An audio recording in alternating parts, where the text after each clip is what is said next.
Welcome to the Gwenton Show, people. Today we've got an exciting show for you. Something different. We've been hijacked, but don't worry, don't need to call the police. It's only my father, Mr. Carlton Slowly, gone off, got his own production crew, and gone off and done his own documentary about his life, as he felt it was important for me and my children to understand him a bit more. With this generation, we don't get enough time to talk to our elders or even our parents. And sometimes they feel like their voice is not being heard. We talk about voice of the child for those of you that work in social care. What about the voice of the parents and grandparents? So today, people, I want you to join me as I watch my dad's journey and find out who Mr. Carlton Slowly is.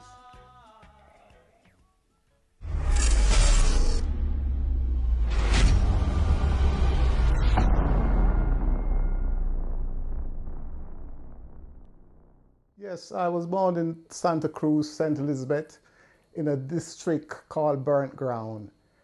But then I moved to Kingston at the age of 3, and things was a bit hard. So she take me to Kingston that my granddad could able to look after me, which we had a great life, or I had a great life in Kingston, because I was the only grandchild, so that was beautiful in Kingston.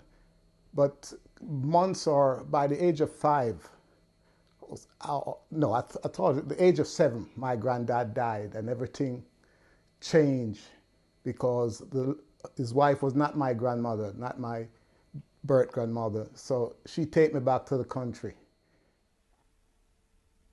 My dad didn't grow up with his dad. I didn't know that either. I wouldn't even know how that feels. I've had my dad my whole life, so that must have been hard for him. In Kingston, there was a lot to eat, a lot to drink, beautiful clothes to wear, nice school to go to, because my grandmother and grandfather was working at the public hospital and was able, with no other grandchild, was able to look after me to the best. But then once my granddad died, everything changed, and I was taken back to the country in St. Elizabeth to my mom before she come to England.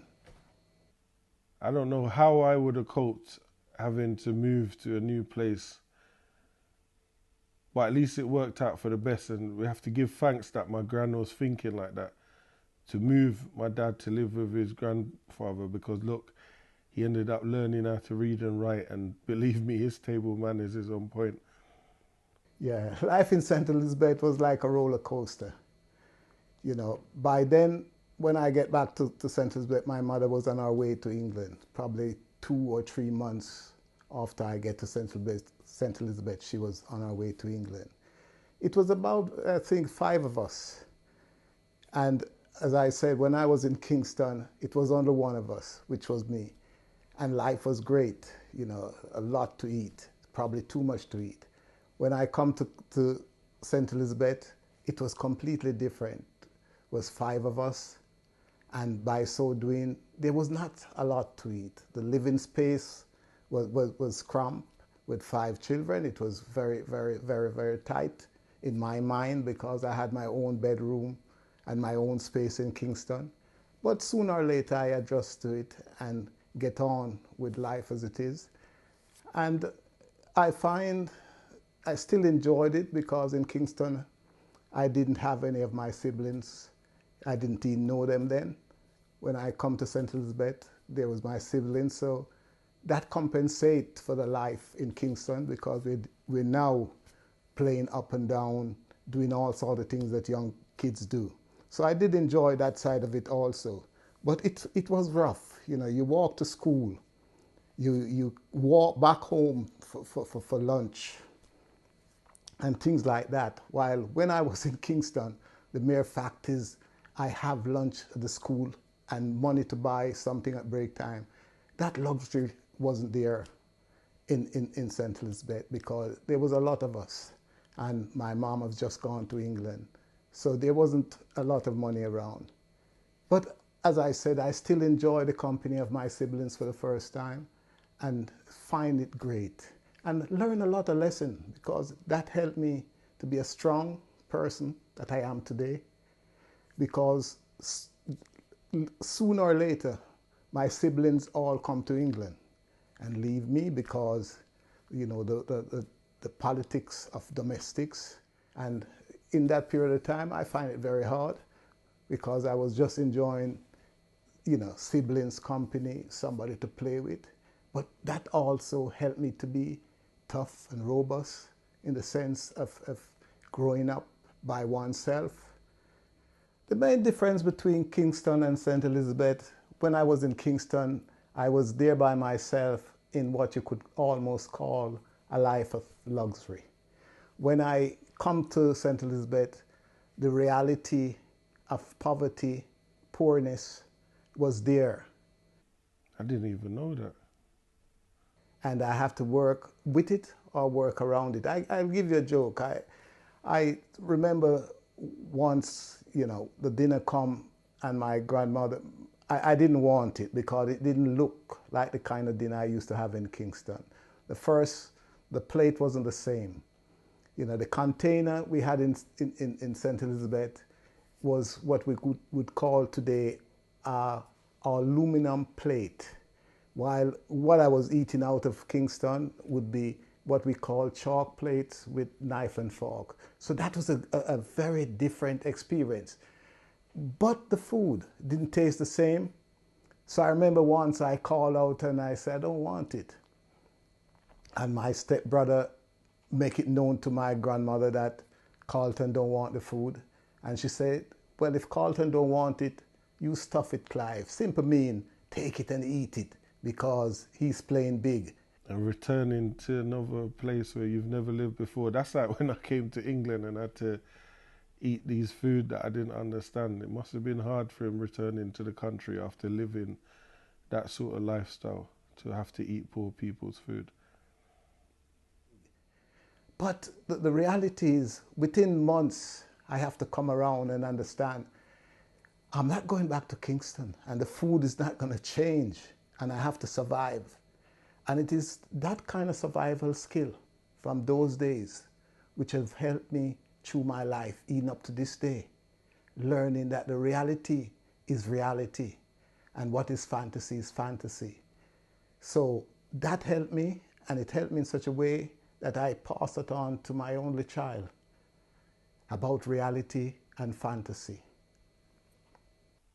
That must not have been an easy decision for her, but it was the best decision.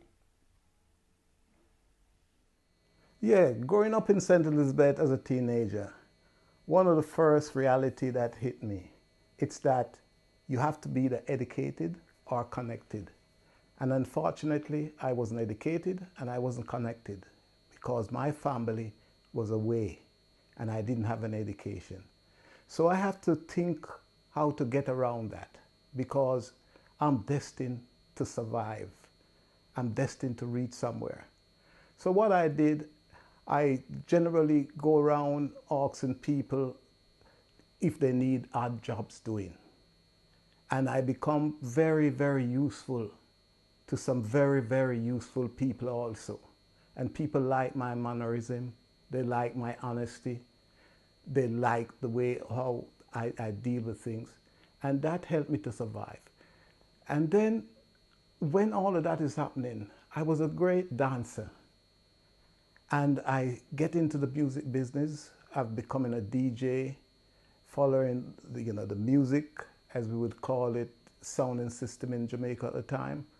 So I was following the sounding system. I started to dress smartly, do a bit of DJing, and find myself, becoming what you could call dancehall famous. And by so doing, I get a bit of money on the side, and that helps along the way.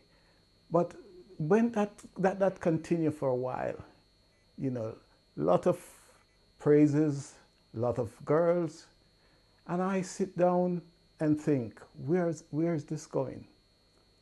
Even at a young age, because what I realized, it was all well and good, a young lady giving you a dance or even quietly seeing you on the side, but when the reality hit, she don't want to be seen with you.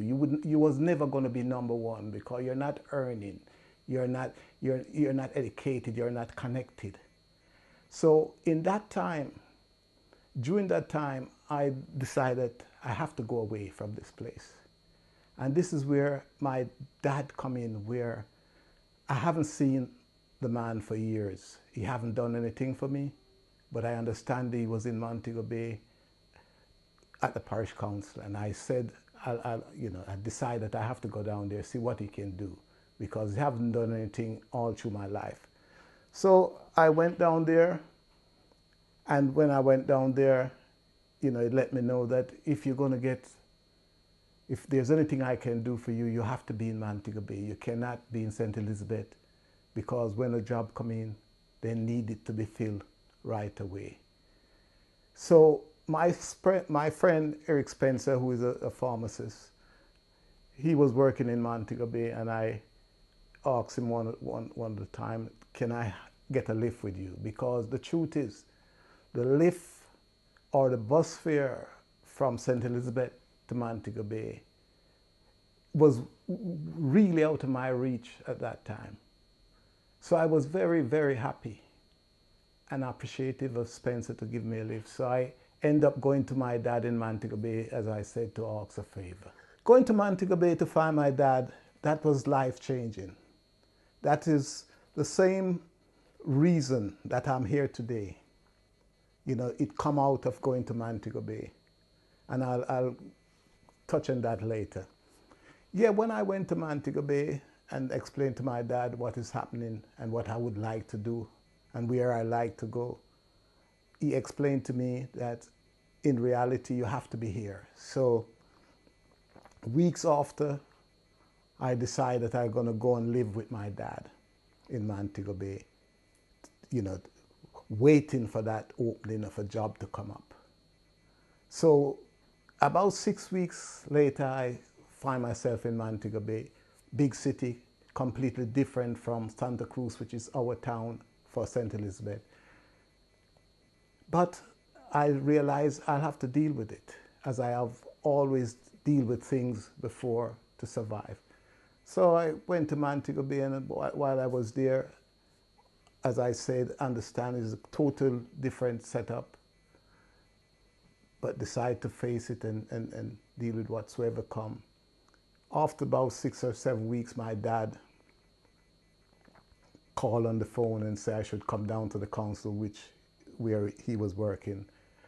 And when I went down, he decided to sign up, some papers. He already filled it out for me, and somehow I get a job, because he pulled some strings, and I get the job, and I start working in the I think is the main secretary home as a security at nights.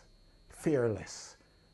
I was so proud of the job that the proudness or the happiness about the job take away any fear that the job had to offer. And there was many, but I didn't see it at the time. So I was there, and I worked for, I think about 2-3 years, get, connected or involved with somebody which my dad didn't like, and I had to leave home and start to make my own way. That is, I think, was about age 22, in a new city, which I still able to manage.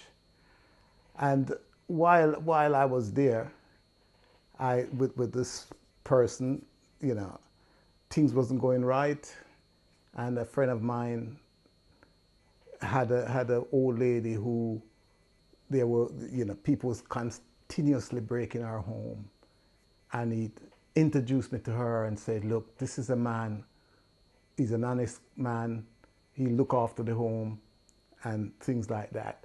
So I me and that young lady mashed up, or being that person, we break up, and I went in the hills again, in a place which fit my mentality and my mindset. It was a place called Chelsea in Montego Bay, where the rich and famous live. So I was there with this 70-odd-year-old lady, looking after the property, making sure that people know that there's somebody else there. And from there, my life hasn't turned back. Once I left Santa Cruz, every stage of my life from there on, has go a notch up the ladder. I've never gone back. I might stay on the same step for some time when things not going so-called well, but I've never gone back. And that gives me the inspiration at all time to move on. And I've passed on that same inspiration to my son, that you have to keep pushing. You have to keep working. Be reliable. Be truthful. Be loving. And these are some of the things. As I say, I'll touch on this later. It is out of that reliableness I was able to be, have all of that property for that old lady to look after when she wasn't in the country. She used to travel abroad very regularly. And there is where I meet Gwenton mom. And that changed my life completely. That was another stage, another step to where I am today. This night I was at, this Miss Hunter house, which I'm taking care of. She's now in America. I hear bum bum on the front door. Nobody's supposed to knock that front door. You understand? Because we are in where you'd call a, exclusive community. Yeah. You don't knock people door there. Yeah. But what have happened? Miss Hunter sold a piece of land next door to a woman from England. So Gwenton's mother know the woman, so they come down. The house was built in for the woman and all that. So I'm now pressing out my uniform for go to work. I hear bum bum on my door. Nobody knock this door, because the two people who live here have the key, so you don't knock this door, because you have to come up a long driveway out of your way. So I look out, I see this little short woman, and she said, is Miss Thompson here? I said, Miss Thompson? She said, a woman from England. I said, no, I said, that's next door. She said, well, nobody there, So I said, she said, well, she said she was going to be here, today. This is Saturday evening now. So I said, well, she's not going to be here today if she's not here now. So I said, because she's supposed to be staying with this woman, So the long and short of it, she get the day mixed up. And where we are now, for go back to Savlamar, where she's staying, it's totally out of it in them days. So hear the door knock. I said, so will you, She said, well, I said, Miss Thompson, it's clear she's not there, and I'm going to work now, So I'm thinking, what do I do with this woman who I don't know from anywhere? She's coming from England. This woman, this property have, thousands of pounds in it. I don't know you from anywhere. So the long and short of it, I said to her, well, look, the best I can do for you, because there's no sense you're going back to Montego Bay to catch a vehicle to Savlamar, because you're not going to get one, at them days. So I said, you can stay in that bedroom there, that's one of them bedrooms in the property. I said, but I won't be here. I'm going to work. But the only thing I ask, if you don't let anybody, if you hear anybody, don't let anybody in. I won't be back till tomorrow. So she have no alternative. She said, yeah. So I asked you, have you eaten and blah, blah, blah. So I've, look about some things here quickly, because I'm off. Late is not in my vocab. So I rush up something for her and I said, look, lock up. I'm not coming back till tomorrow. So, so that's how that started. Trust me. So it is kindness, out of kindness and understanding, which bring me and Gwenton mom together. So after that kindness, we take a walk, so the woman come now, the woman who she gonna stay with, which is just next door. So she, she starts, by the Sunday she gone to the woman. By the Monday or so, or the late Sunday evening, I come home, there's a note under the door, I'd like to like if you could show me the area or something. Well, so I was showing her the area. No interest, because she come from England. You're no use to me, So, show her the area, and we was talking, and she talking about our relationship in England. I said, look, man, when you go back to England, as a black woman, you get rid of that and start to live your life, get somebody new. So, you know, in the period of that time, she then said to me, so what about you? I said, me? You know, because I'm in Jamaica. So that is the long and short of it, and the rest is history. Yeah, you can't believe it. You cannot write it, my brother. Yeah. So that's how my mom and dad met. Wow. By accident. That's the first time I'm hearing this. After meeting Gwen's mother and I decided to go to America, it was the main reason for that. I decided I would go to America and open the way for the rest of the family to come. So what happened there? The same Miss Hunter, who I was looking after the property, she have connection in America. And she was saying, I think the best thing for you is to go to America and see what you can do. If you get your stay, then you can send for Gwen and you can raise a family up there. So I went to America. The strange thing is that when I was going to America, I have an address. But unfortunately, the address did not have the full postcode. Being someone who grew up in the Caribbean or grew up in Jamaica, you know, when you address a letter, you said Santa Cruz, name of the person, what have you. No postcode, LG6 or anything like that. So I didn't even take it serious that, you know, the postcode was missing, or the reality, I didn't know that there was a postcode. So I decided to go to America to try and make a difference in our life and make a difference for the family. So, you know, I decided to take a trip. I get my uncle to agree for me to stay there. So this is the address I'm telling you about. So all of that come across, I discussed it with my wife at the time, Gwen's mom, and she said that is not a bad idea. So I decided to go to America with this address without a proper postcode.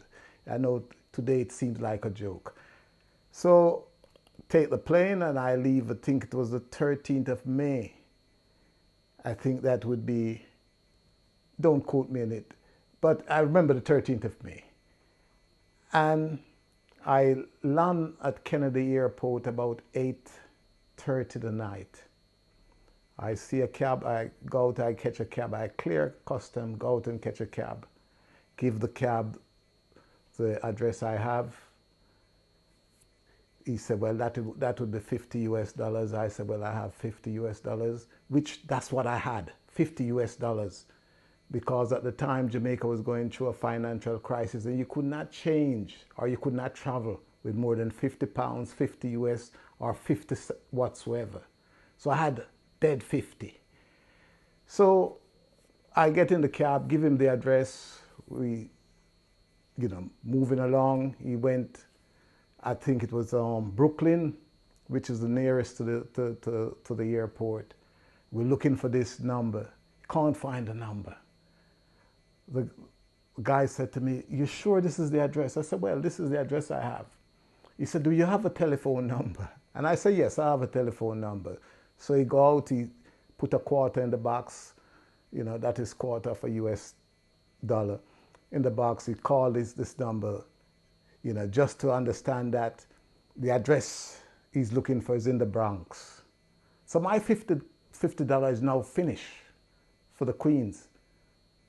It is now finished, and I still have twice that journey to go. So that is my first experience of America, you know. So somehow, some way, we reach it, and I, you know, tell me what's the differences. I asked my uncle the very said night, you know, can I have a loan because my $50 is done, you know, finish. So, but I'm still happy to reach the destination. So my uncle gave me the money. I paid the cab man. I said, thanks very much for your, you know, for your troubles, you know. So the next morning I was there. I realized there was no one in the house. And this is when the reality hit about America. There was no one in the house. And about 10 o'clock, the phone rang and I didn't take it up. Then it ring again, and something tell me that someone may want to speak to me, and I take the phone up. And my uncle said, if you look on the right-hand side when you go down the step, that's the kitchen.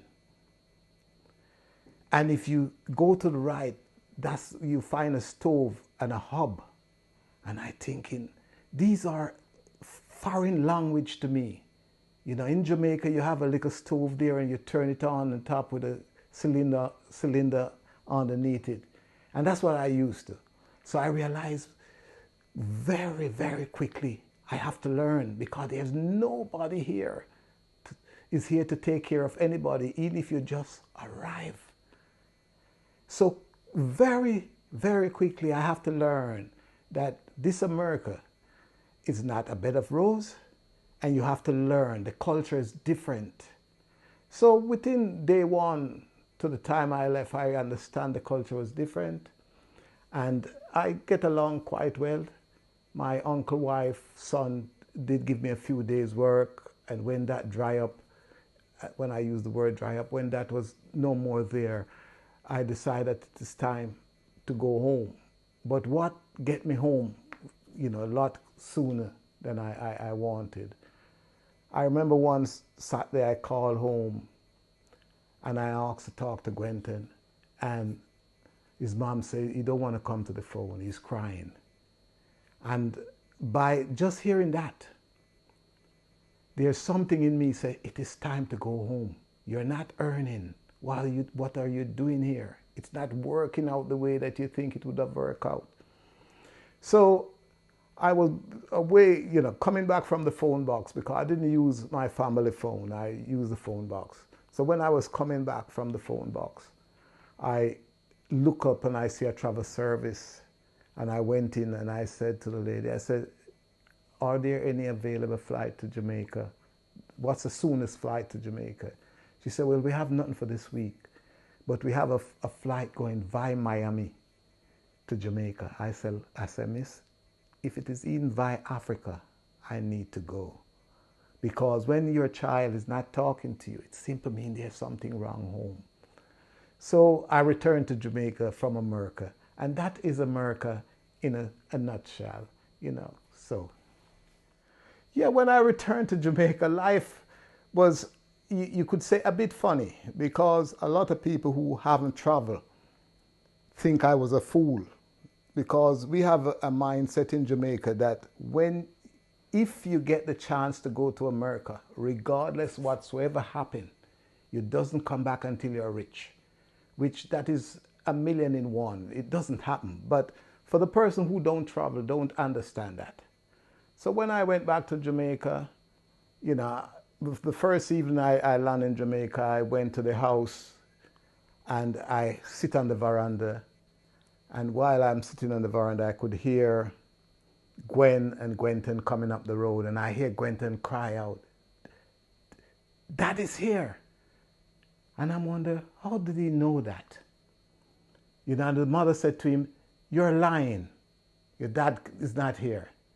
And he cried out again, Dad is here. And they come around and they were surprised to see me, because I just talked to them on the Saturday, not knowing that I was coming to Jamaica. And if I didn't know, they couldn't know. So, you know, I was back in Jamaica, went to see the people who I was working with before I leave Jamaica. And they were happy to see me. They was asking about America, while some people was criticizing that you're a fool to come back, you know.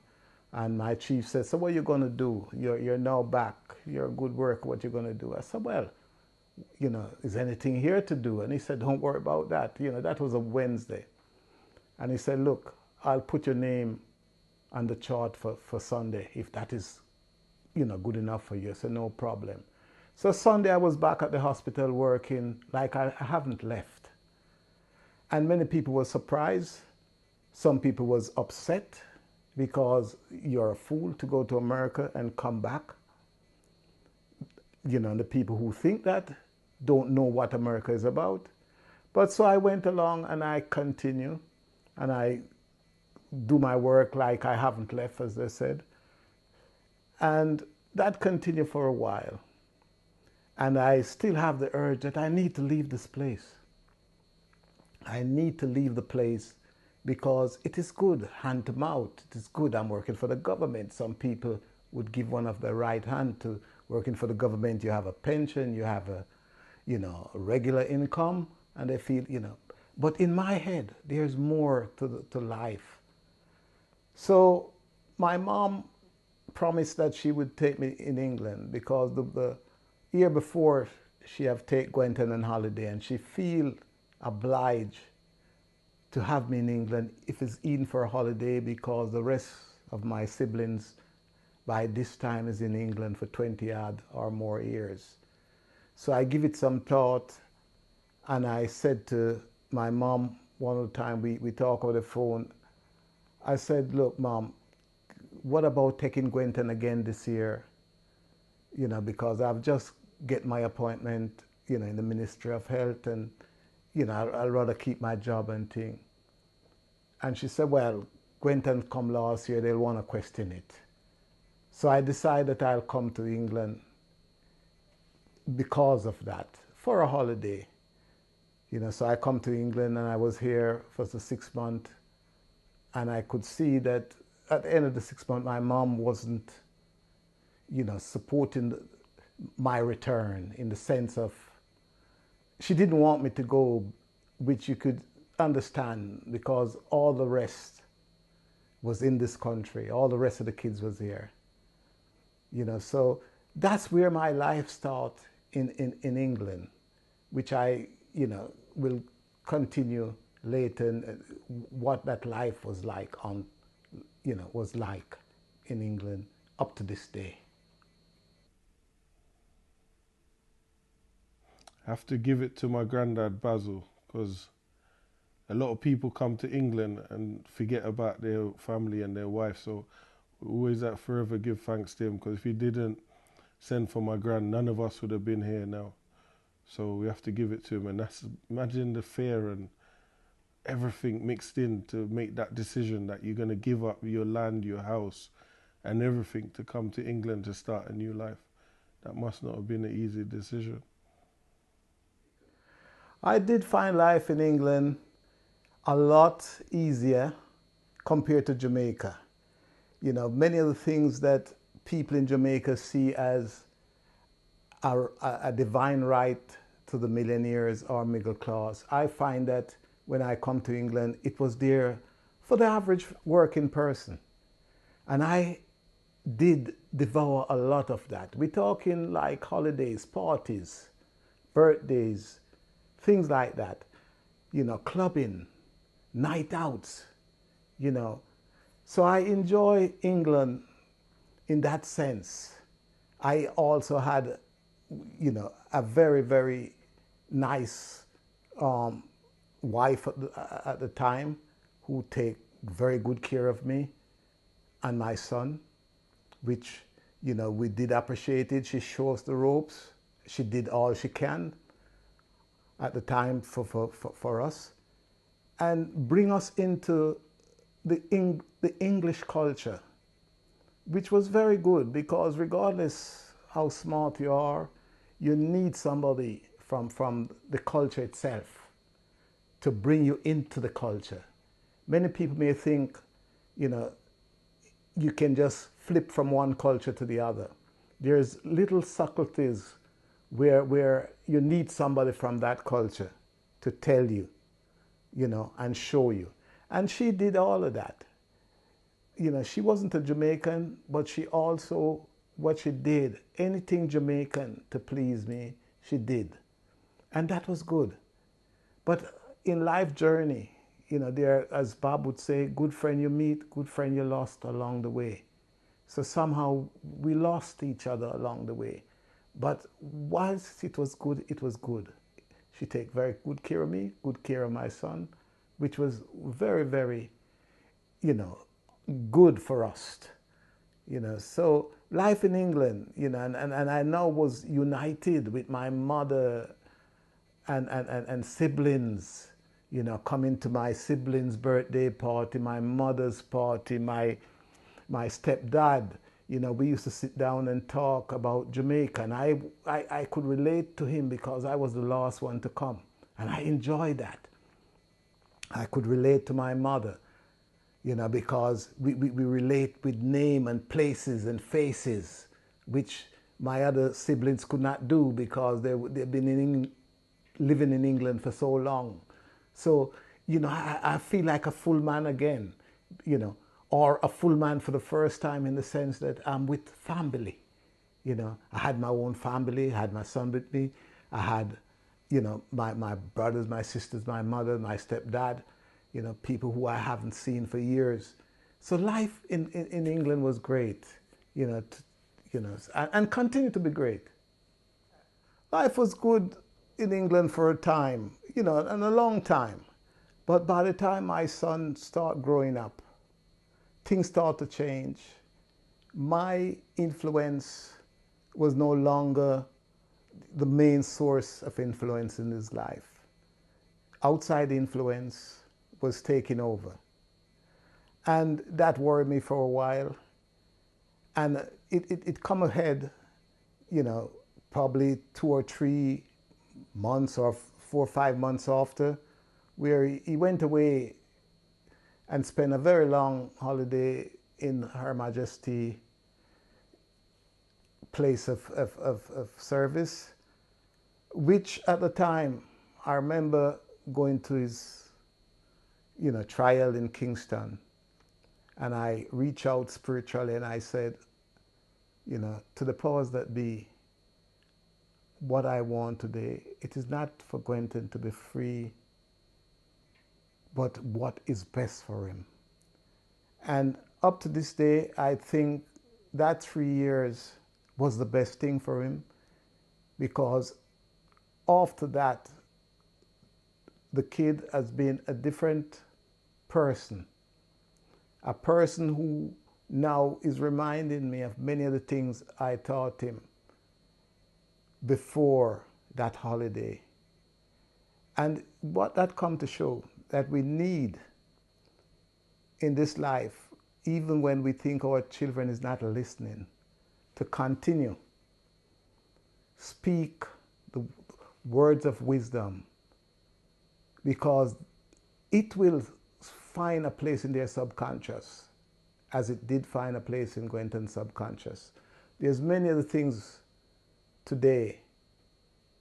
Gwenton is now telling me things that I have said to him and reminding me of things that has happened while I was saying those things.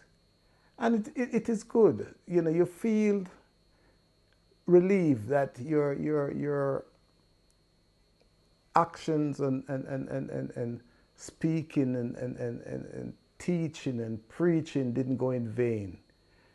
And it's clear to me it hasn't gone in vain, because Gwenton has moved, you could say, full circle back to the place that he was supposed to be.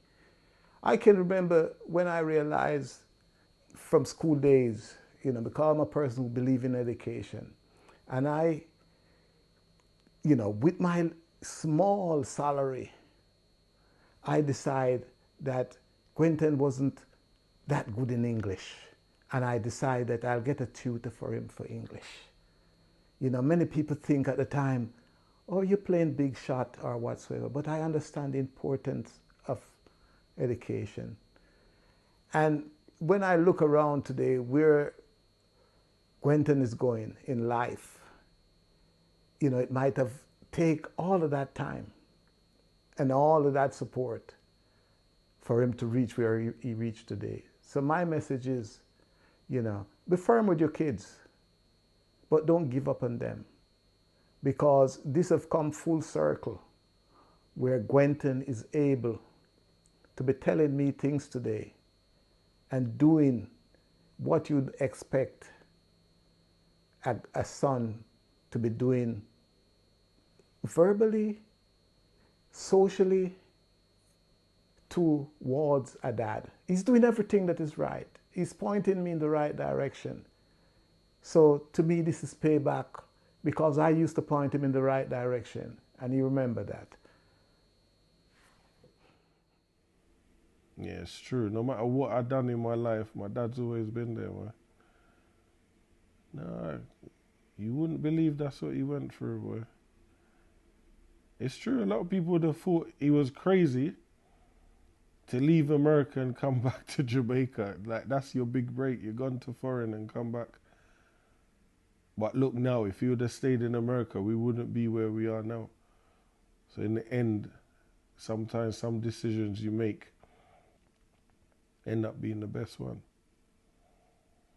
You know, when he was trying to run for mayor or run for mayor, when he put the idea to me, I'm thinking, this kid don't know where to stop. Because a couple of years before, he ran for councillor.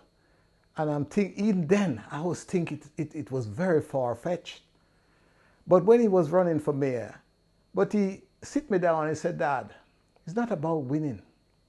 The mere fact I'm showing other people, kids like myself who have been through the same situation, that there's no limit. I don't care to win. He even, tell me that the truth is I don't even want to win, because he understands the political situation and what you could call kickback that it would have cost to win. But his word to me, and I'm quoting from him, he said, my real purpose of running and doing all of these things is to show other kids who have been in my position that you can take an example from me, that you can do anything. And I looked to it and I said, well, that make a lot of sense. Because when he was telling me, initially that he wanted to run, I'm thinking, you never stop dreaming. I know I'm a dreamer, but you beat me. But yeah, so that's the kind of thing Gwenton will do. And I know that come from, he live and see the way I operate, how his dad, he know my story. And I sure he draws strength from it. And I'm very, very proud to see where he are today, because many times the things he's telling me, I'm thinking in my head, you're really a dreamer. But the truth is, at least 50% of those things come true most of the time. So if 50% come true, you have to give it to him. And I think he's the kind of example that a lot of these youngsters could follow. Well, about love and life and a place that will make you happy. First and foremost is be true to yourself. Be honest with yourself. Don't keep malice. That's number one. And make love being the foundation. And simplicity is the greatest thing. Don't complicate things, Just make things simple. If it means giving up or give up what you would call your so-called right for peace, it is better. Just take, for instance, where someone is coming down the road, there's two drivers, and one is on the wrong side of the road, and one is on the right side. If you decide, because I'm on the right side of the road, you're not going to move, what happened? Both of you die. So it is the same thing in relationship. There's many times that what is happening, you're right to say what you say. But it doesn't mean you have to say it. Because if it's going to make, complication in the relationship, it doesn't make sense, because you're looking to have a good relationship. And as for love and respect is one of the greatest things. I'll just give you an example. Where I am today, it is out of love. Where my son is today is out of love. When I meet his mother in Montego Bay, it is true love and respect why we end up going out in the end. She was in a tight spot to find a transport to go back to the country. I decided to give her accommodation with nothing in mind. I wasn't even there the night, right? And when things like that happen, out of that come Gwenton, out of Gwenton come joy to my life and other people's life. And if I move on to my wife in England, you know, when we, when things was good, it was so good that we still have to think about the good and have respect for that good, regardless you grew apart. And it is out of that I can still call and say anything to her if I wish to, without worry. In my lifetime, there is no one that I start to speak to over my 60-odd years of life that I don't have the right or the ability to speak to today because of malice or grudge. Everybody who I speak to or start to speak to in my lifetime, what I'm saying, there's nobody who I'm having malice against, because I learned that love and respect is the key to life prosperity. And that's all I'll say, you know. Simplify things, don't bother with the wrong and right and the ego, because it does not make sense. It is peace and happiness that makes sense. You know, 15 or so years ago, I was walking around with a credit card in my pocket for tens of thousands. At this time, I don't have 10 pence. But the truth is, I've never been happier in my life. And all of that come out of being loving, respectful to the people I meet, and understanding. So my message is malice, love, bitterness. It is a waste of time. It is a destroyer of man's soul. So that is my message to anyone who want to listen.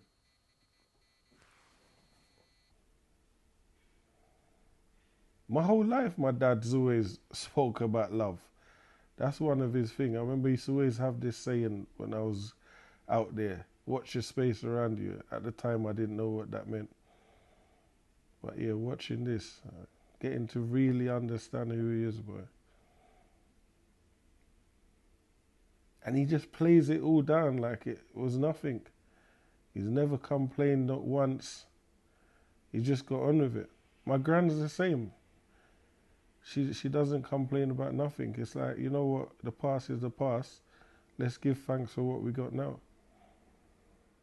A bit emotional at the end of that, because sometimes when you're with your family and they just get on with it. My dad, my grand, when you see them together, you could tell they've cut from the same cloth.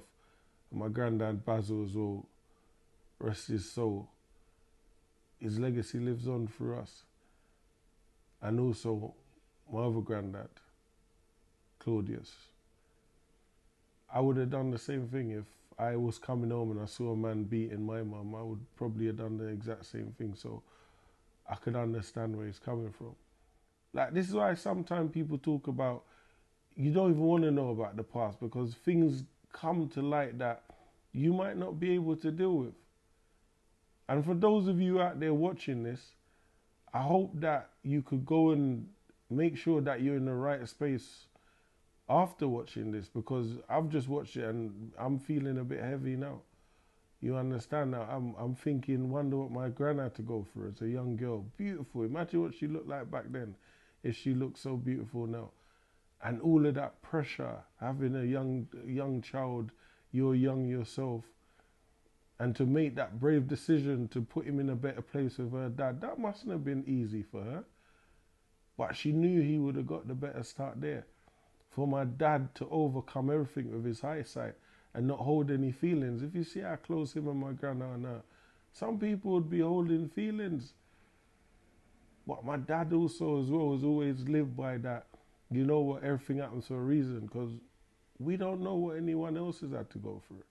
And as I said, my granddad could have come to England and forgot his whole family. None of this would be happening. So we have to give it to him, even though he's passed on. We always pay homage to him and thanks, because he could have came here and just lived a rock star lifestyle, forgot his wife and children. But these sort of stuff, you have to be prepared to find out things that are not comfortable. And I now have to respect my dad even more. because of what he's gone through as a man, partially sighted, suffered with glaucoma his whole life.